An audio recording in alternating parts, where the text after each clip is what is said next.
روایات کے مطابق جب حضرت مریم علیہ السلام کی عمر مبارک 14 برس ہوئی تو ایک دن وہ غسل کے ارادے سے اپنے حجرے سے نکل کر عین السلولی نامی چشمے کی جانب گئیں۔ وہاں وہ اپنی بہن اشیاء جو حضرت زکریا علیہ السلام کی زوجہ تھیں کے گھر تشریف لے گئیں۔ جب وہ غسل سے فارغ ہوئیں تو اچانک ان کی نظر ایک اجنبی نہایت خوبصورت اور تندرست جوان پر پڑی جو ان کے سامنے کھڑا تھا۔ حضرت مریم علیہ السلام ایک دم سہم گئیں اور کانپتے ہوئے بولیں، میں تجھ سے خدا کی پناہ مانگتی ہوں اگر تو پرہیزگار ہے۔ وہ دراصل انسانی روپ میں حضرت جبرائیل علیہ السلام تھے۔ انہوں نے اطمینان دلاتے ہوئے کہا، اے مریم، گھبراؤ نہیں، میں تمہارے رب کا بھیجا ہوا پیغامبر ہوں اور تمہیں ایک پاکیزہ بیٹا دینے آیا ہوں۔ حضرت مریم علیہ السلام حیرت اور پریشانی کے عالم میں بولیں، میرے ہاں بیٹا کیسے ہوگا؟ مجھے تو کسی مرد نے چھوا تک نہیں اور نہ ہی میں بدکار ہوں۔ حضرت جبرائیل علیہ السلام نے جواب دیا، تیرے رب نے فرمایا ہے کہ یہ مجھ پر آسان ہے، ہم اس بچے کو لوگوں کے لیے اپنی قدرت کی نشانی اور رحمت بنانا چاہتے ہیں اور یہ کام طے ہو چکا ہے۔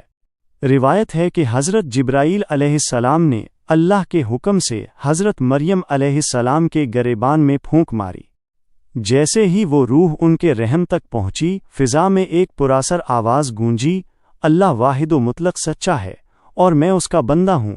حضرت مریم علیہ السلام اس عظیم راز کو سینے میں چھپائے مسجد اقصی میں عبادت میں مصروف ہو گئیں، لیکن تنہائی میں وہ تڑپ کر خدا سے فریاد کرتیں، یا رب، جو مجھ پر گزری ہے کسی پر نہ گزرے، میں لوگوں میں رسوا ہو جاؤں گی اور میرے والدین کی عزت پر حرف آئے گا۔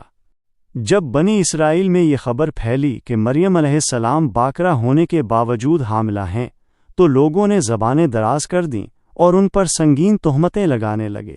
حضرت مریم علیہ السلام خاموشی سے یہ سب زہر کے گھونٹ پیتی رہیں۔ جب ولادت کا وقت قریب آیا تو الہام اللہ کے تحت وہ بیت المقدس سے نکل کر بیت اللحم کی طرف چل دیں، جو وہاں سے تقریباً 6 کوس دور تھا۔ دردی زا کی شدت میں حضرت مریم علیہ السلام ایک خشک اور بے ثمر کھجور کے درخت کے نیچے بیٹھ گئیں اور بے بسی و غم کے عالم میں کہنے لگیں، کاش میں اس سے پہلے مر چکی ہوتی اور میرا نام و نشان مٹ چکا ہوتا۔ اسی لمحے حضرت عیسیٰ علیہ السلام پیدا ہوئے اور غیب سے آواز آئی، اے مریم، غم نہ کر، تیرے رب نے تیرے نیچے ایک چشمہ جاری کر دیا ہے اور اس خشک درخت کو ہلا، تجھ پر تازی کھجوریں گریں گی۔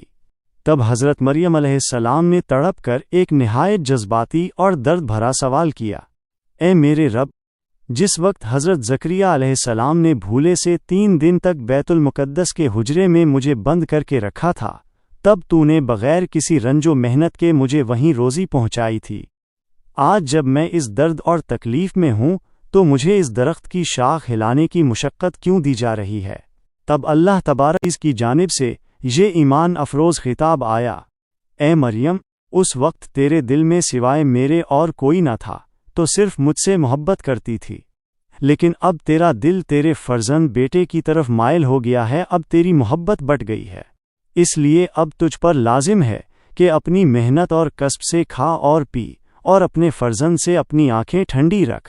پھر فرشتوں اور جنت کی حوروں نے آ کر حضرت مریم علیہ السلام کی خدمت کی، انہیں جنت کا لباس پہنایا اور نور نظر بچہ ان کی گود میں دے دیا۔ جب حضرت مریم علیہ السلام بچے کو لے کر اپنی قوم میں واپس آئیں تو یہودیوں نے طنز و ملامت شروع کر دی، اے ہارون کی بہن، نہ تیرا باپ برا آدمی تھا اور نہ تیری ماں بدکار، تو یہ عجیب چیز کیا کر لائی؟ حضرت مریم علیہ السلام نے اللہ کے حکم کے مطابق زبان سے کوئی جواب نہ دیا، بلکہ صرف بچے کی طرف اشارہ کر دیا کہ اسی سے پوچھ لو۔ وہ مذاق اڑاتے ہوئے بولے، ہم اس شخص سے کیوں کر بات کریں جو ابھی گود میں بچہ ہے؟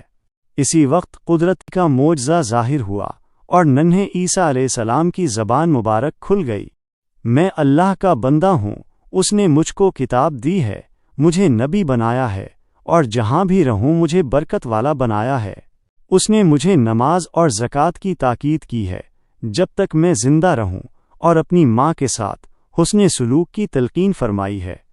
یہ کلام سن کر سب کے ہوش اڑ گئے اور بہتان لگانے والوں کے پاس خاموشی کے سوا کوئی چارہ نہ رہا۔